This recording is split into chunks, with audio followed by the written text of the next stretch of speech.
గమనం కూర్చుంటారట. కానీ యేసయ్య అలా కాడనమాట. చిన్న పిల్లల్ని ఏమాత్రము అలక్ష్యం చేయడం అనమాట. పిల్లల్ని ఏమనదు, వారే రేపటి పౌరులు, రేపటి పెద్దలు. చిన్న పిల్లలని ఆటంకపరచగా నా ఎదుగు రానియుడి, ఇలాంటి వారినే పరలోక రాజ్యం అని యేసయ్య చెప్పాడు. కాబట్టి ఈలాగా మనము దేవునికి స్థుతులు చెల్లించే వారిగా, కృతజ్ఞతాస్తుతులు చెల్లించే వారిగా ఉండాలి, ప్రార్థించే వారిగా కూడా ఉండాలన్నమాట.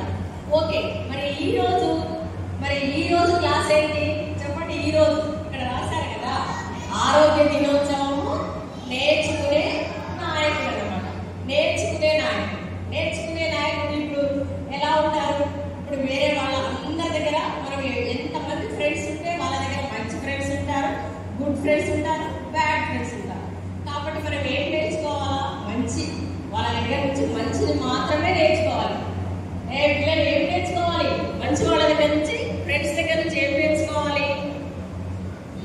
మంచి ఫ్రెండ్స్ అయితే మంచి గురించే చెప్తారు, చక్కగా చదువుకోవాలని, హోంవర్క్ చేయాలని.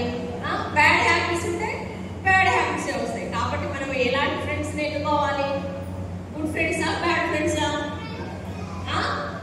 గుడ్ ఫ్రెండ్స్ నే ఎన్నుకోవాలన్నమాట. అలాగే మరి ఒక చిన్న ఈ ఆయాను, ప్రీషా, ఈ దక్షిత్ ఉంటాడు కదా, వాళ్ళ టీచర్ ఒక చిన్న గేమ్ పెడుతుంది అనమాట. వాళ్ళ ముగ్గురి కలిపి చిన్న గేమ్ పెడుతుంది. ఏంటంటే ఒక యాక్టివిటీ పెడుతుంది అనమాట. అదేంటంటే ఒక టైర్ స్వింగ్ అనమాట. టైర్ స్వింగ్ అనే టైర్, ఇప్పుడు ఆటో టైర్ కానివ్వండి, కార్ టైర్ ఉంటాయి కదా, తెలుసు కదా, ఆటో టైర్, కార్ టైర్ తెలుసా? చూసారా? టైర్ ఇట్లా రౌండ్గా వీల్, కారు కానీ ఆటో కానీ ఉంటుంది కదా, ఆ వీల్ అనమాట. ఆ వీల్ రౌండ్గా ఉంటుంది అనమాట. 4 వైపులా 4 చైన్లు కట్టి ఉయ్యాలలాగా ఒక చెట్టు కట్టాలన్నమాట. 4 వైపులా కట్టేసి ఒక చెట్టు కట్టాలన్నమాట. చెట్టు కడితే దాన్ని ఊపితే ఎలా ఉంటుంది? ఎవరైనా ఊపితేనే అది స్ట్రైట్ గా వెళ్ళి మళ్ళీ అదే ప్లేస్కి వస్తుంది అనమాట. అవునా కదా? ఎవరైనా ఊపితేనే అది చక్కగా వెళ్ళి మళ్ళీ అదే ప్లేస్కి వస్తుంది అనమాట. మరి ఎవరు ఊపకుండా ఇట్లా వాళ్ళే కనిపించుకుంటే ఎట్లుంటుంది? జిగ్జాగ్ అవుతుంది కదా, ఒకరి టిక్కర్ అయిపోతుంది, అడిపోతుంది, ఒకరి టిక్కర్ అవుతుంది అనమాట. ఎప్పుడైనా ఇట్లా చక్కగా ఊపినట్టయితే అది స్ట్రైట్ గా వెళ్ళి మళ్ళీ అదే ప్లేస్కి వస్తుంది అనమాట. అలాగా మరి ఒక గేమ్ పెడుతుంది అనమాట. గేమ్ పెట్టి టైర్ చేసి కట్టి ఒక చెట్టుకు ఏలాడుతుంది. ఆ టైర్ మీద ఒక 5 కూర్చుంటారు అనమాట ఫ్రెండ్స్. వీళ్ళ ముగ్గురు కాకుండా ఇంకా 2 కూడా వాళ్ళకి 5 కూర్చుంటారు. 5కి ఒక పూజలో నీళ్ళు ఇస్తుంది అనమాట టీచర్. పూజ నిండా పూజ చేస్తారు. మీకు పూజలో వాటర్ పోసుకుంటాయి అనమాట. పూజ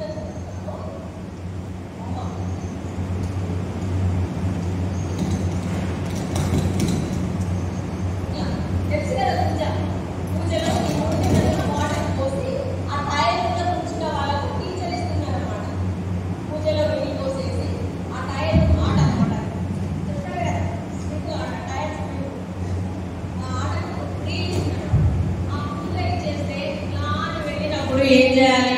ఒక్కొక్కరు పాస్ చేసుకోవాలి ఆ పూజ. ఇప్పుడు వీని దగ్గర ఉందనుకో, వీని కాడ నుంచి ఇంకొకటి కాడ నుంచి ఇంకొకటి, అలా 5 తిప్పుకోవాలన్నమాట. 5 తిప్పుకుంటుంటే ఆ వాటర్ అనేది పోతాయా? పోతుంటాయి కదా, వాటర్ పోతుంటాయని అనుకుంటారు. కానీ ఆ లాస్ట్ వచ్చేసరికి ఆ టీచర్ తీసుకుంటారు ఆ పూజ తీసుకొని చూడగానే పిల్లలందరూ ఆశ్చర్యపోతుంటారు. అబ్బా, నీళ్ళన్నీ పోయాయి, ఎట్లున్నాయో అనుకుంటారు అనమాట. కానీ నీళ్ళు పోవన్నమాట, కొన్ని పోతాయి అనమాట. చాలా నీళ్ళు ఉంటాయి దాని నిండా చాలా నీళ్ళు ఉంటాయి అన్నమాట. అయితే మరి ఏమవుతుంది చెప్పండి? అటు నిండగా పోతాడేమో జిగ్జాగ్గా నీళ్ళని పోతాయి. ఇట్లా స్ట్రైట్ గా పోతాడేమో స్ట్రైట్ గా ఇలా ఇలా పోతాడేమో అయ్యో వాటర్ అని పోయాయి కదా అని వాళ్ళు ఆశ్చర్యంగా చూస్తారన్నమాట టీచర్ వాళ్ళు. చూడగానే ఆమె ఏమంటుంది? పూజ తీసుకొని మళ్ళీ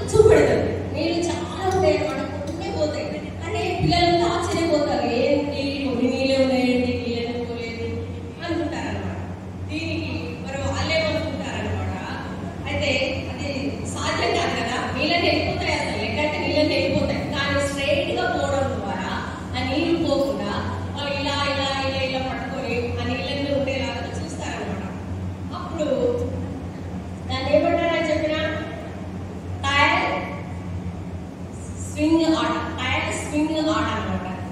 అయితే ఆ పూజారి ఎవరికి నీళ్ళు ఉన్న పూజారి టీచర్కి ఇచ్చారనమాట. మరి ఆ పూజారి వాటర్ ఉంటాయి కానీ మొత్తము ఒలిగిపోవన్నమాట. ఒలిగిపోకుండా కొన్ని మాత్రమే ఒలిగిపోయినప్పుడు ఆ పిల్లలంతా ఆశ్చర్యపడిపోతుంటారు అనమాట, ఎందుకు ఇలా అయిందని.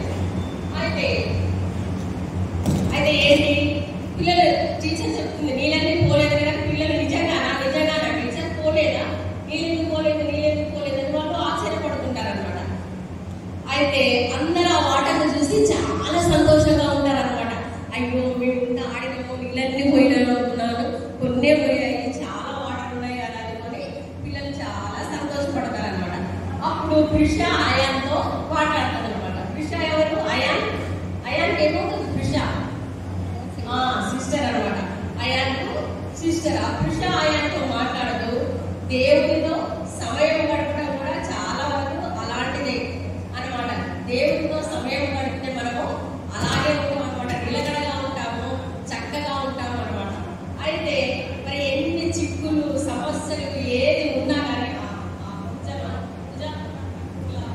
అందులో నీళ్లు చిక్కులకు సమస్యలకు వాటన్నిటికీ ఉన్నా కానీ దేవుడికి మనం ఎప్పుడైతే ప్రార్థన చేస్తామో ఆ చిక్కుల నుండి సమస్యల నుంచి మనల్ని విడుదల చేస్తాడనమాట. మరి ఆ నీళ్లు ఆ సమస్యల నుంచి బయటికి రావడానికి కష్టంగా ఉంటుంది. అయినా కానీ నీళ్లు ఎలా అయితే బయటికి రావో అప్పుడు దేవుడిని ప్రార్థించినప్పుడు మనలో ఉన్న భయము, చిక్కులు, సమస్యలు అవన్నీ పోతాయి అన్నమాట. మరి అలాగని మరి ఇంకా ప్రార్థన చేయడం వల్ల, బైబిల్ చదవడం ద్వారా, మరి ఎవరిని అనుసరించాలి మనము? దేవుణ్ణి వెతకడం ద్వారా, మరి మంచి ఫ్రెండ్స్ ను అనుసరించడం ద్వారా మంచి అలవాట్లు వస్తాయి, మంచి విషయాలు నేర్చుకుంటాం అన్నమాట. మరి ఈ విషయాల్లో కూడా యేసు మాదిరి, మనకి యేసే కదా మాదిరి. మనకు దేవుడు జ్ఞానవంతుడు, వయసునందును, దేవుని దయందును, మనుషుల దయందును వర్ధిల్లుచుండెను. మరి యేసు ముఖ్యంగా మనకు యేసయ్యను అనుకరించాలన్నమాట. ఫ్రెండ్స్ అనుకరించాలి, మంచి ఫ్రెండ్స్ అనుకరించాలి, యేసయ్యను అనుకరించాలి, దేవునితో గడపాలి, దేవుని ప్రార్థన చేయాలి, దేవుని వాక్యం చదవాలి. అప్పుడే మనము మనలో ఉన్నటువంటి భయము, పిరిగితనం ఇవన్నీ పోతాయి అన్నమాట. అప్పుడు మరి ఆయన సన్నిధిలో గడిపినప్పుడు ఆయన మనకు ఏమిస్తాడు? సంతోషాన్ని ఇస్తాడు, జ్ఞానాన్ని ఇస్తాడు. ఏమిస్తాడమ్మా? దేవునితో గడిపినప్పుడు ఏమిస్తాడు? ప్రేమని చెప్పండి. దేవుడు మనకి ఏమిస్తాడు? దేవుడితో ప్రార్థించినప్పుడు, వాక్యం చదివినప్పుడు దేవుడు సంతోషాన్ని ఇస్తాడు, సమాధానాన్ని ఇస్తాడు, జ్ఞానాన్ని ఇస్తాడు. ఇంకా మనలో ఉన్న భయాన్ని కూడా పోగొడతాడు అన్నమాట దేవుడిని అడిగితే. కాబట్టి ఇంకా ఆనందాన్ని కూడా ఇస్తాడు. ఇవన్నీ పోతే మనకి ఎట్లుంటే ఫ్రెండ్స్ తో చక్కగా అడుగుతుంటే మనకి ఎంతో సంతోషము, ఆనందం కూడా కలుగుతుంది అనమాట. మరి ఇంకా ఒక్కొక్కసారి మనము పోవాలనుకుంటాం, ఏం చేయాలా, మరి ఎట్లా స్టార్ట్ చేయాలా, ఏదైనా స్టోరీ రాయాలా, ఏదైనా హోంవర్క్ చదవాలా, ఏదైనా ఎగ్జామ్ రాయాలనుకున్నప్పుడు ఎక్కడ మొదలు పెట్టాలో మనకు అర్థం కాదనమాట. కొన్నిసార్లు అర్థం కాకపోతే దేవుడిని అడిగినట్లయితే దేవుడు మనకు తప్పకుండా మంచి ఆలోచన దయచేస్తాడు అన్నమాట. అయితే ఇప్పుడు మనకు ఈరోజు పాఠం ఏంటి? నేర్చుకునే నాయకుడు. నేర్చుకునే నాయకుడు ఎవరు? యేసయ్యనే నేర్చుకునే నాయకుడు. ఇప్పుడు ఈ ఆటలో మీరు ఏం నేర్చుకున్నారు చెప్పండి? ఫ్రెండ్స్ తోటి, అందరితోటి కలవడం ద్వారా మీలో ఉన్నటువంటి భయం పోతుంది. ఇంకా ఎవరికైతే దూరంగా ఉన్నారనుకున్నారో మధ్యలో కలవగలుగుతారనమాట. అందరితో కలివిడిగా ఉంటారు, దేవుడు భయాన్ని పోగొడతాడు, ఇంకా ధైర్యం వస్తుంది, సంతోషం వస్తుంది, ఆనందం వస్తుంది. అవునా కాదా? అందరితో కలిసి తిరుగుతుంటే హ్యాపీగా ఉంటారు కదా. ఒక్కరే మూల కూర్చోంటే ఎట్లుంటది? ఎంతో భయంగా, ఎవరితో కలవకుండా ఒక్కరే కూర్చుంటే ఎలా ఉంటుంది కదా. అందరితో ఉంటేనే సంతోషంగా, అందరితో కలిసి ఆడుతుంటే పాడుతుంటేనే చాలా సంతోషంగా మనము ఉండగలుగుతాం అన్నమాట. అయితే మరి ఈ రోజు పాఠం పెట్టుకోవడం చూస్తాం. జీసస్ తల్లిదండ్రులు ఎవరు చెప్పండి? జీసస్ వాళ్ళ తల్లిదండ్రులు యేసేపు, మరియమ్మ. యేసేపు, మరియమ్మలు పండుగ, మనకు ఒక పండుగ, ప్రత్యేకమైనటువంటి పండుగ. ఏం పండుగ అది? పస్కా పండుగ అనమాట. పస్కా పండుగకు వాళ్ళ ఊర్లో నుంచి యెరూషలేము పట్టణానికి వెళ్తారనమాట.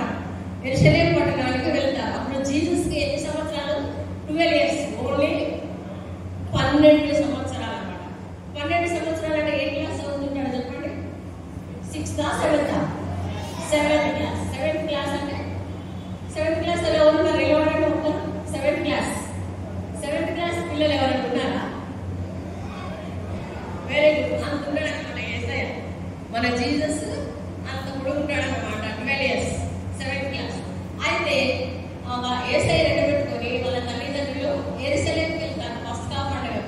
మనకేంటి ముఖ్యమైన పండుగ, మనం ఏం చేసుకుంటాం చెప్పండి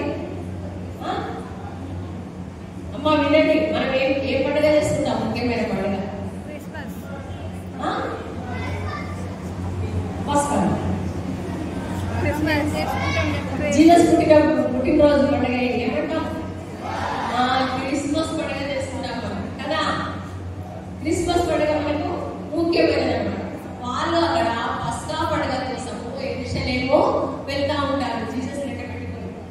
అక్కడ మరి జీసస్ వాళ్ళ పేరెంట్స్ అయినటువంటి మరియా యోసేపులు పస్కా పండుగ కోసం యెరూషలేము వెళ్తారు. యెరూషలేము పట్టణానికి వెళ్ళినప్పుడు అక్కడ జీసస్ కూడా వాళ్ళతో పాటు ఉంటారు. చాలా మంది వెళ్తారు అనమాట. చాలా పెద్ద క్రౌడ్ ఉంటుంది అనమాట. చాలా మంది ప్రజలు ఉంటారు. ఆ పండుగ ఎక్కడెక్కడ నుంచో చాలా మంది పోతుంటారు అనమాట ఆ పస్కా పండుగ.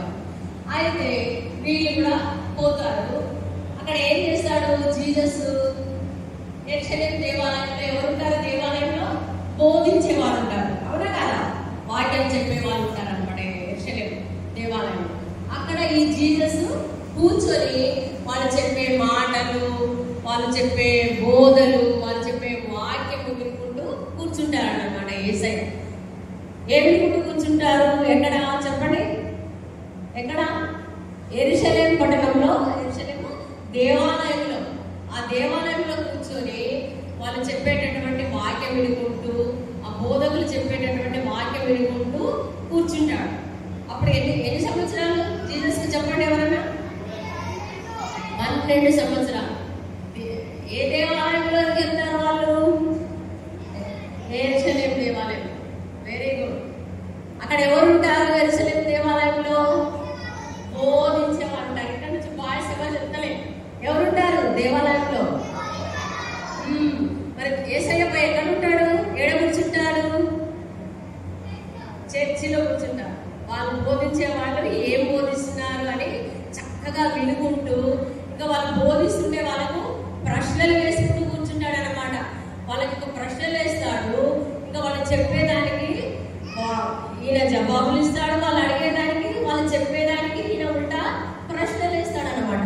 ప్రశ్నలు వేస్తుంటే 12 years అబ్బాయి ప్రశ్నలు వేస్తుంటే వాళ్ళకి ఎంతో ఆశ్చర్యం కలుగుతుంది అనమాట. అబ్బా ఎంత జ్ఞానం ఉంది ఈయనకు, ఎంత తెలివి.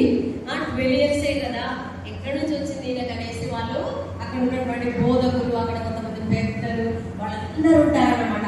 ఆయన వేసే ప్రశ్నలకు వాళ్ళు చెప్పే, వాళ్ళు బోధన చేస్తుంటే వేసే జవాబులకు, వాళ్ళు ప్రశ్నలు అడుగుతుంటే జీసస్ జవాబులు చెప్తాడు. వాళ్ళ ఉల్టా జీసస్ వాళ్ళకు ప్రశ్నలు వేస్తుంటాడు అనమాట. అదంతా వినుకుంటూ వాళ్ళు ఆశ్చర్యపడిపోతారు, అక్కడ ఉన్న వాళ్ళు కూడా ఆశ్చర్యపడిపోతారు అనమాట. అయితే ఇక యేసయ్య ఏం చేస్తాడు? అక్కడే కూర్చొని ఉంటాడు అనమాట. అక్కడే కూర్చొని ఉంటాడు. అక్కడ చాలా మంది ఉంటారని చెప్పాడు కదా. చాలా మంది ప్రజలు వస్తారనమాట. గుంపులు గుంపులు చాలా మంది వస్తుంటే ఇక అక్కడికి వచ్చేసి అక్కడ ప్రేయర్లు అవన్నీ అయిపోయిన తర్వాత వాళ్ళ అమ్మ నాన్న, ఎవరు జీసస్ వాళ్ళ అమ్మ నాన్న పేరు చెప్పండి? చిన్నపిల్లలు మరియమ్మ యేసేపు మళ్ళీ వెళ్ళిపోతూ ఉంటారనమాట వాళ్ళ ఊరికి. వెళ్ళిపోతూ ఉంటే వాళ్ళు జీసస్ కూడా వస్తున్నాడు అనుకుంటారు వాళ్ళ పేరెంట్స్. పిల్లలు చూడండి నాన్న, ఇక్కడ చూడండి. వాళ్ళ పేరెంట్స్ వాళ్ళ ఊరికి వెళ్ళిపోతుంటే యేసయ్య ఏం చేస్తాడు? ఆ బోధన వినుకుంటూ దేవాలయంలోనే ఉంటాడు అనమాట. వీళ్ళేమనుకుంటారు పేరెంట్స్? అయ్యో జీసస్ మాతోటే వస్తున్నాడు అని వీళ్ళు అనుకుంటారు అనమాట. ఆ పబ్లిక్ లో వాళ్ళు గమనించుకోరు అనమాట. వాళ్ళ యేసయ్య వాళ్ళ బాబుని, కుమారుని వాళ్ళు చూడకుండా ఉంటారులే. వాళ్ళ ఫ్రెండ్స్ దగ్గరనో, వాళ్ళ చుట్టాలో, ఇంకా తెలిసిన వాళ్ళు ఎవరి దగ్గరనో వాళ్ళతో పాటు వస్తుంటారులే అనుకొని వాళ్ళు వెళ్ళిపోతూ ఉంటారు. వెళ్ళిపోయి చాలా దూరం పోయిన తర్వాత అప్పుడు చూస్తారన్నమాట. తీరా చూస్తే యేసయ్య కనిపించడు వాళ్ళకు. కనిపించబోయేసరికి వాళ్ళు ఏం చేస్తారు? తెలిసిన వాళ్ళు ఉంటారు కదా, వాళ్ళతో ఇంకా చాలా మంది పోతారు కదా. మనం ఎక్కడికైనా పోతే పండుగకు కానీ ఎక్కడన్నా మ్యూజియంకు అక్కడిక్కడ పోతే తెలిసిన వాళ్ళు ఎవరో ఒకరు ఉంటారు కదా. వాళ్ళని అడుగుతారు అనమాట, మా జీసస్ కనబడిందా మీకు? మా జీసస్ కనబడిందా? లేదు అని అంటే లేదు, మాకు కనబడలేదు అని వాళ్ళు చెప్తా ఉంటారు అన్నమాట. అయితే వీళ్ళు చాలా దూరం పోయి మళ్ళా కొడుకు కోసము, వాళ్ళ కొడుకే కదా, అవునా కాదా? మరేమో యేసేపులకు కుమారుడు యేసయ్య. మళ్ళీ కుమారుడు కనబడకపోతే తల్లిదండ్రులు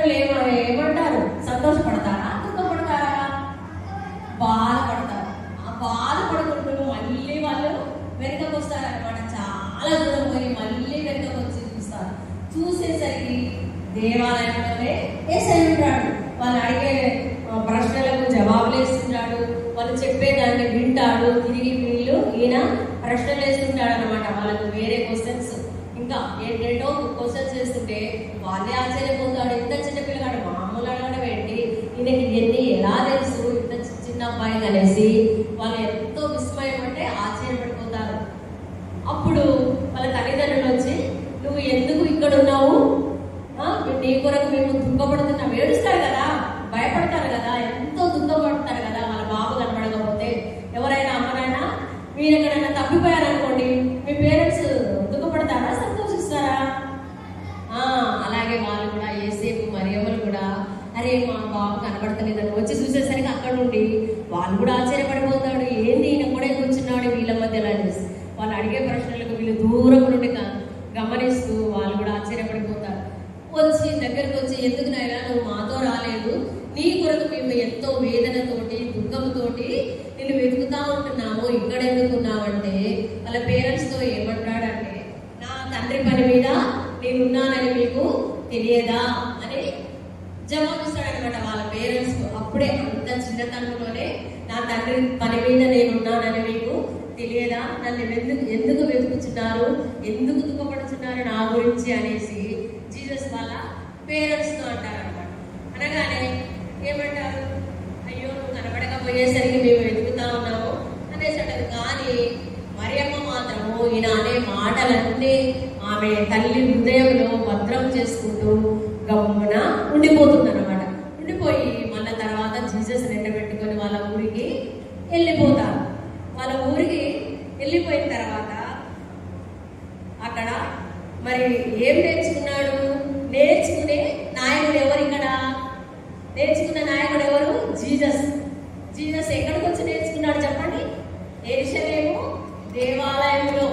యెరూషలేము దేవాలయంలో జీసస్ ఏం నేర్చుకున్నాడు, వాళ్ళు చెప్పేటటువంటి బోధలు, వాళ్ళు చెప్పేటటువంటి వాక్యము అంతా నేర్చుకుంటూ ఉంటున్నాడు అన్నమాట.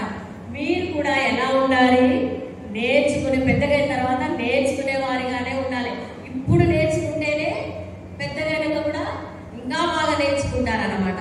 మరి యేసయ్య దేవాలయంలో ఉండి చక్కగా బోధకులు చెప్పేటటువంటి విషయాలను, అక్కడ ఉన్నటువంటి పాఠాలను అవన్నీ నేర్చుకొని ఎంతో జ్ఞానవంతుడై ఎదుగుచూ ఉన్నానన్నమాట. మరి యేసయ్య జ్ఞానవంతుడు, వయస్సునందును, దేవుని దయందును, మనుషుల దయందును వర్ధిల్లుచున్నాడు.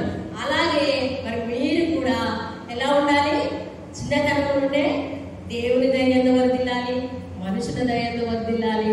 మరి జ్ఞానం కావాలంటే నిన్న మొన్న చెప్పారు కదా, మీలో ఎవరికైనా జ్ఞానము కొద్దుగా ఎవరిని అడగాలి, మీ ఫ్రెండ్ని అడగాలా, దేవుని అడగాలి.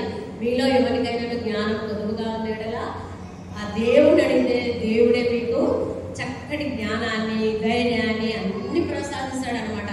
జ్ఞానం ఉండాలా లేదా? ఎవరైనా మంచిగా చక్కగా క్లాస్లో ఫస్ట్ మార్కులు రావాలని, మంచి చలాకీగా ఉండాలని, ధైర్యంగా ఉండాలని, స్పోర్ట్స్లో ఫస్ట్ రావాలని అనుకుంటారా లేదా? లాస్ట్ మార్కు రావాలని అనుకుంటారా? ఫెయిల్ అవ్వాలని అనుకుంటారా? ఎవరైనా కాదు కదా. అందుకొరకే జ్ఞానం తక్కువగా ఉంటే ఎవరిని అడగాలి, దేవుణ్ణి అడగాలి. ఎప్పుడు మనము ప్రార్థన చేయాలి. ఎవరెవరు ఉదయాన్నే లేచి బైబిల్ చదువుకుంటారు చెప్పండి, ఎంతమంది బైబిల్ చదువుతారు ఉదయాన్నే? చదువుకోరా, బైబిల్ చదవరా? చదవకపోతే రేపటి నుంచి ఏం చేయాలి, చక్కగా లేవగానే బైబిల్ చదువుకోవాలి, ప్రేయర్ చేసుకోవాలి, దేవుణ్ణి అడగాలి. ఏమని అడుగుతారు, యేసయ్యా నాలో ఉన్న భయాన్ని, పిరికితనాన్ని, నాకు జ్ఞానం తక్కువగా ఉంటే నాకు జ్ఞానాన్ని కూడా ప్రసాదించు దేవా అని ఉదయాన్నే మనము ప్రార్థన చేసుకుంటే దేవుడు చిన్న పిల్లల ప్రార్థన వింటాడనమాట. మన దేవుడు గొప్ప దేవుడు, ప్రార్థనలను ఆలగించే దేవుడు కాబట్టి ఇంకా చిన్న పిల్లల ప్రార్థన మరీ ఎక్కువగా వింటాడనమాట. కనుక మరి నేర్చుకునే నాయకులాగా ఉండాలంటే మనము ఎవరిని ఫాలో కావాలి, జీసస్ని ఫాలో కావాలన్నమాట. జీసస్ని ఫాలో కావాలి, నేర్చుకునే నాయకుడిగా ఉండాలన్నమాట. ఎవరిని వెంబడించాలి, ధైర్యము, జ్ఞానం కావాలంటే యేసయ్యనే మనము వెంబడించాలి, యేసయ్యనే అడగాలి. అప్పుడే మనకు అవన్నీ అనుగ్రహిస్తాడనమాట. మనం ఎప్పుడైనా కానీ వెనకకు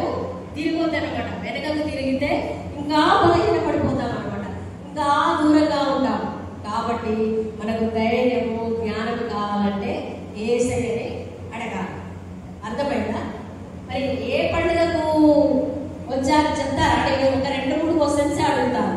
ఏ పండుగకు యెరూషలేముకు వస్తారు? పస్కా పండుగ. ఎవరెవరు వస్తారు? మరియమ్మ, జీసస్, యేసయ్య, ముగ్గురు కదా. మరి యేసయ్య ఎక్కడ కూర్చొని బోధన వింటాడు? దేవాలయంలో కూర్చొని బోధన వింటాడు. Very good. ఇటువైపు చెప్పండి. అప్పుడు యేసయ్య ఎన్ని సంవత్సరాలు ఉన్నాయి? యేసయ్యకు 12 years. 12 years అప్పుడే యేసయ్యకు చాలా ప్రశ్నలు వేస్తున్నాడు. ఎంతో జ్ఞానం ఇచ్చాడు ఆయనకు దేవాది దేవుడు. కాబట్టి మీరు కూడా మరి నేర్చుకునే నాయకులుగా ఉండి ఇతరులని ప్రోత్సహించాలన్నమాట. మీరు కూడా వేరే వాళ్ళకి నేర్పాలి, మంచి వాళ్ళ దగ్గర నుంచి మంచి నేర్చాలి. మరి జీసస్ ని ఫాలో అవ్వాలి. తక్కువగా ఉంటే, జ్ఞానం తక్కువగా ఉంటే జీసస్ ని అడగాలి. మరి ఈ రోజు కంటక వాక్యము ఒకసారి చెప్పండి అమ్మా. కంటక వాక్యం చెప్తాను, మీరు చెప్పండి అందరూ. మన ప్రభువును రక్షకుడైన యేసుక్రీస్తు అనుగ్రహించు కృపయందును అభివృద్ధి పొందుడి. ఆయనకు ఇప్పుడును యుగాంత దినము వరకును మహిమ కలుగును గాక. ఇంకొకసారి చెప్పండి. మన ప్రభువును రక్షకుడైన యేసుక్రీస్తు అనుగ్రహించు కృపయందును అభివృద్ధి పొందుడి. ఆయనకు ఇప్పుడును యుగాంత దినము వరకును మహిమ కలుగును గాక. ప్రేయర్ చేసుకుందామండి. ప్రేయర్ చేయాలి. ఏం చేయాలి? అందరు నీటిలో చేయాలి, కళ్ళు మూసుకోవాలి. అవునా కదా? అందరు నీటిలో చేయండి, కళ్ళు మూసుకోండి. లాస్ట్ ప్రేయర్ చేసుకుందాం. ఒకసారి ప్రార్థన చేసి ముగించుకుందాం. నీ వాక్యం నుండి ఎలా నేర్చుకోవాలో మమ్మును వెంబడించి మాకు చూపించినందుకు నీకు కృతజ్ఞతలు. నీతో సమయం గడపాలని, నీలాగా మారాలని కోరుకోవడానికి మాకు సహాయం చేయము. ఎవరిలాగా? నీలాగా అంటే జీసస్ లాగా అన్నమాట. మనకు మోడల్ ఎవరు? జీసస్. అంతే కదా? జీసస్ లాగా మనము ఉండాలన్నమాట. జీసస్ లాగా నేర్చుకునే నాయకులాగా. జీసస్ అంతే కదా, దేవాలయంలో నేర్చుకొని ఇతరులకు బోధించాడు. అలాగే మీరు కూడా నేర్చుకునే నాయకులాగా ఉండాలని కోరుకుంటూ ముగిస్తూ ఉంటున్నాను. మరి నాకు సమయం ఇచ్చినటువంటి సూపరింటెండెంట్ గారికి, టీచర్స్కి, సంఘం అంతటికి, సంఘ నాయకులకు వందనాలు చెల్లిస్తూ ఉంటున్నాను. దేవుడి మిమ్మల్ని దీవించి ఆశీర్వదించుకున్నాక. పరలోకమందున్న మా తండ్రి, నీ నామం పరిశుద్ధపరచబడుగాక, నీ రాజ్యం వచ్చుగాక, నీ చిత్తము పరలోకమందు ఎలాగో అలాగే భూములను నెరవేరుగాక. మాకు కావలసిన అనుదిన ఆహారం నేడు మాకు దయచేయము. మా రుణస్తులను మేము క్షమించిన ప్రకారం మా రుణములను క్షమించుము. మమ్మలను శోధనలో లేక కీడు నుండి తప్పించుము. ఎందుకంటే రాజ్యము, బలము, మహిమ నిరంతరము నీవై ఉన్నవి తండ్రి. ఆమేన్. తండ్రి, కుమార, పరిశుద్ధాత్మ త్రియేక దేవుని కృపా కాపుదల, మీ సన్నిధి సహాయం, వేసవి విరామ పాఠశాలకు వచ్చినటువంటి చిన్న బిడ్డలందరికీ నడిపించిన వారి తల్లిదండ్రులకు, ఇక్కడ ఉండి చక్కగా నడిపిస్తున్నాం సండే స్కూల్ సూపరింటెండెంట్ గారు, అసిస్టెంట్ సండే స్కూల్ సూపరింటెండెంట్ గారు, టీచర్స్, అదేవిధంగా VBS టీచర్స్, సంఘము, సంఘ పెద్దలకు, సంఘ జీవితం అంతటికి మీ రాబడ పర్యంతం మీ దైవ కృప సదాకాలం మా అందరికీ తోడయుడును గాక.